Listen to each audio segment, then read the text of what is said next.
या बातमीचे प्रायोजक आहेत सुप्रसिद्ध hotel Badepir, Lakshmi market, Vijapur west आणि दुसरी शाखा जिंदाशहा मदार चौक, सोलापूर. क्रांतीज्योती सावित्रीबाई फुले सभागृह येथे सोलापूर महानगरपालिकेच्या विभागीय कार्यालय क्रमांक 1 ते 8 च्या कामकाजाचा सविस्तर आढावा महापौर विनायक रामकृष्ण कोंडाल यांच्या अध्यक्षतेखाली पार पडला. शहरातील मूलभूत सुविधांबाबत नागरिकांकडून प्राप्त तक्रारींवर यावेळी सखोल चर्चा करण्यात आली. बैठकीस उपमहापौर ज्ञानेश्वरी देवकर, सभागृह नेते नरेंद्र काळे, अतिरिक्त आयुक्त संदीप कारंजे, उपायुक्त आशिष लोकरे, सहाय्यक आयुक्त शशिकांत भोसले, सहाय्यक आयुक्त गिरीश पंडित, सहाय्यक आयुक्त मनीषा मगर, नगर अभियंता सरिका कुलवार, कार्यकारी अभियंता व्यंकटेश चौबे, कार्यकारी अभियंता विद्युत राजेश परदेशी, नगरसेवक सिद्धेश्वर कॉम्प्टम, नगरसेवक भारतसिंग बडुरवाले तसेच विभागीय अधिकारी उपस्थित होते. रस्त्यांवरील खड्डे आणि प्रलंबित दुरुस्ती कामांवर विशेष भर देत तात्काळ दुरुस्ती करून नागरिकांना दिलासा द्या असे स्पष्ट निर्देश महापौरांनी दिले. काही भागात घंटागाडी नियमित न फिरणे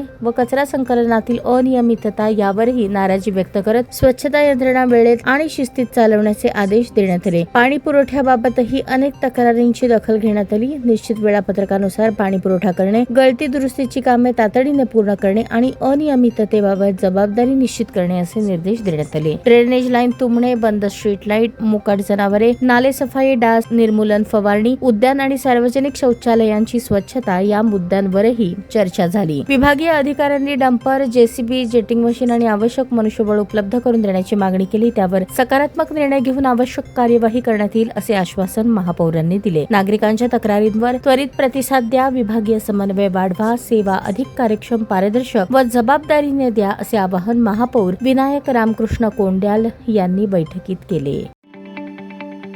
ताज्या बातम्या पाहण्यासाठी प्राईम महाराष्ट्र न्यूज चॅनलला सबस्क्राईब करा.